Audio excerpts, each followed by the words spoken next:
Okay, so I've had a couple questions about the individual article proposal, and I wanted to show you a student sample, which I will post below this video, but also kind of talk you through some of the main points of the individual article proposal. So this is your plan for your semester writing. Um, you are going to be able to pick your own topics. Hopefully they will fit within the themes that you guys have chosen. I've checked those out in your groups. Um, the broader the better, because then you will be able to accommodate as many different interests as possible, which is going to make it easier for you to do your research and writing um, for each separate article. So you will write 3 articles. You can see here there's 2 large scale articles. So this one is humans made plastic, and hydrogels are the large scale ones. So you want to have one article estimating around 1,000 words, one article estimating around 2,000 words, and then you'll have your advance, which is estimated to be about 500 words. So these can give and take. If you write an advance that's 400 words, you can add 100 on to this article. Or if you add an advance that's 700 words, you can subtract from one of these 2 articles. So there's some wiggle room in there, but just to kind of have that plan of this is going to be my smaller one, because if you notice, the advance only needs one source. You're more than welcome to have 2 or 3 in an advance, but usually an advance covers something that was just published.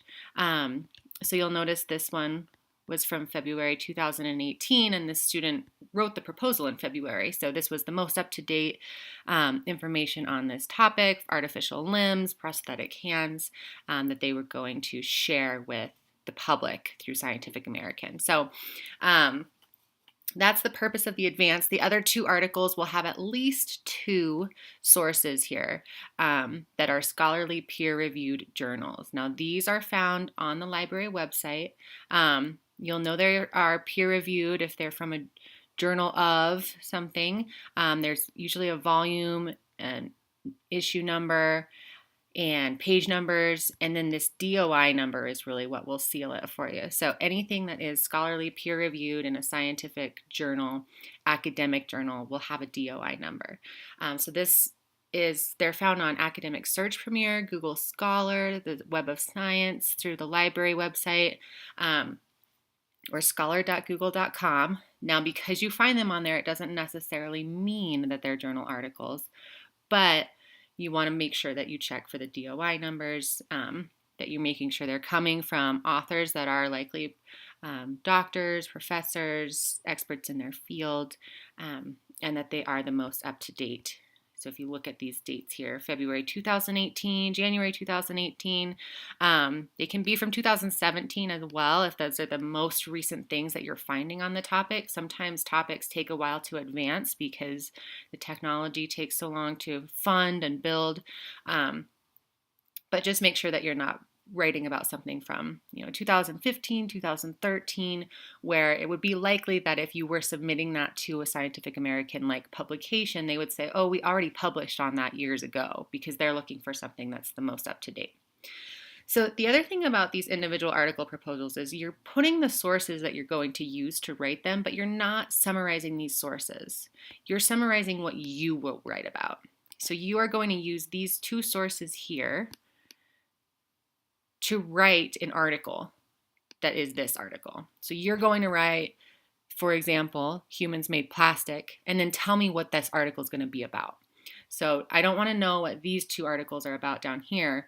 I want to know how you're going to use that information to make your own article. So this is the first step in getting your ideas approved, and just making sure that you are able to find research on these topics that you're wanting to write about. So it's kind of a process of elimination. If you have a bunch of articles but you're not able to find resources covering all the topics, then it can help you narrow things down. Sometimes topics can really overlap if you want to get really specific about something. Like this one is about prosthetic hands, but maybe you found something about artificial limbs in general. So one of your articles would be about hands specifically, and one would be about limbs in general. And that's fine for them to overlap that much, because sometimes if we try to cover too many things in one article, it's going to be much longer than 2,000 words and more difficult to write. So you can have something that's super related, or you can pick 3 articles or 3 topics that are just semi-related under a broad umbrella of something like health.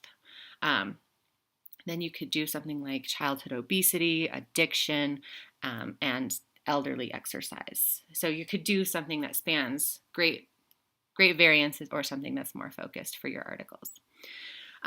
Then you'll submit these, and this will be kind of the first step of, okay, you've got a good plan and you're ready to go forward and start really digging into reading these articles and thinking about how you're going to structure bringing that evidence in to write your own.